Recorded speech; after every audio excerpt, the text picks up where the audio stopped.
Hello everyone. Today we are going to start the chapter 11, that is light, shadow and reflection. Before that, you should know what is light. Light is a form of energy that enable us to see the things. How are you able to see me? How are you able to see the things around you?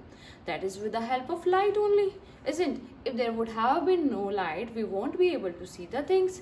Like during the night, we are unable to see the things because there is no light. We need an artificial source of light, that is the bulbs or the tubes, etc. Isn't? But during the day, do you need any source? Yes, we need a source, and that is the sun. So during the day we have a natural source of light, and that is the sun. During the night we also have some sources like natural sources, stars and the moon, but their light is not so bright, so that is why we are unable to see the things during the night. So we can define light as a source of energy that enable us to see the things all around us. Now next topic is the shadow. What is shadow, or how the shadow is produced? When the light falls on any object and that object blocks the light, and after behind the block we see a black color something or some patch behind that object, that patch is known as the shadow. So we can define the shadow as a dark patch formed behind a kind of object. Now we will study further which kind of object forms a shadow. Our next topic is the reflection. When the light falls on any object and it bounces back from the path, or when the light falls on an object and it bounces back, that phenomena is known as the reflection of light. Now, I told you that there are some sources of light. During the day, I told you there is a sun which produces a light of its own, but the moon, it does not have its own light. It takes the light from the sun. So, according to that, the objects which produce their own light, or the objects which have their own light, they are known as the luminous objects. The objects which have their own light or which produce their own light, they are known as the luminous objects. And non-luminous objects, the objects which do not have their own light but they take the light of other objects. Like for the luminous object, the natural sources we have sun. Sun is a source which has its own light, and so it is a luminous object, and that too it is a natural luminous object. Other luminous objects which produce their light are at your homes, like we take example of bulb. Means जो भी object अपनी खुद की light produce करता है, that objects come in the luminous objects. But the non luminous object will say the natural object is moon. Moon doesn't have its own light. It takes the light from the sun. So it is non-luminous natural object, whereas the other things which we can take which are non-luminous like car, board, the things or the substances which are unable to produce their own light, they are termed as the non-luminous objects.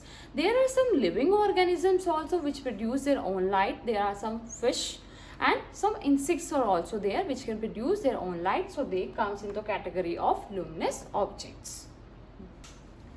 Now we have discussed about the luminous and non-luminous objects. Now we'll discuss about the three more categories of the objects types according to their transparency.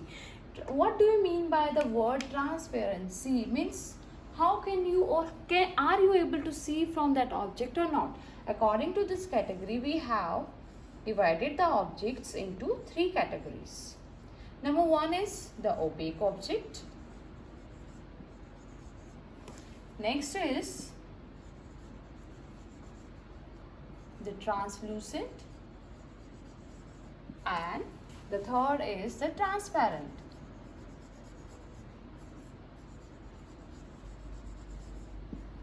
Okay, now according to the transparency, we have divided the objects into three categories: the opaque object, the translucent object and the transparent object. Now we'll study about the opaque objects. The objects which do not allow any light to pass through it, they are known as the opaque object. We can take some examples like the wall. Can you see behind the wall? What is behind the wall? No, you can't see what is behind the wall because it is an opaque object. Can you see behind the board? No, we can't see what is behind the board. So it is also a opaque object. We have so many examples for opaque objects, like you can see any of the metal.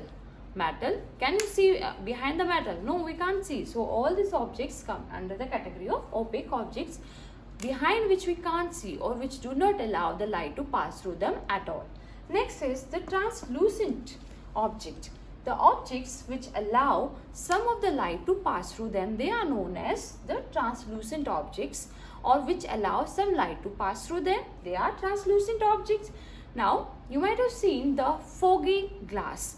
During the winters, when you go outside and take your vehicle outside, you can see your glass of car, it becomes very foggy. You are unable to see what is behind what is behind your glass. It is little bit dusty, or you can say it is foggy. So when you are unable to see properly what is behind the object, that comes under the category of translucent, which allow the sunlight to pass through it. Next is the transparent objects. The objects through which you can clearly see, that is the light which falls on it can easily, or the full light which falls on this object will pass through the object very easily, and there is no shadow behind this object because the light passes through the object and you can clearly see what is behind the object. The common example for this transparent object is your glasses.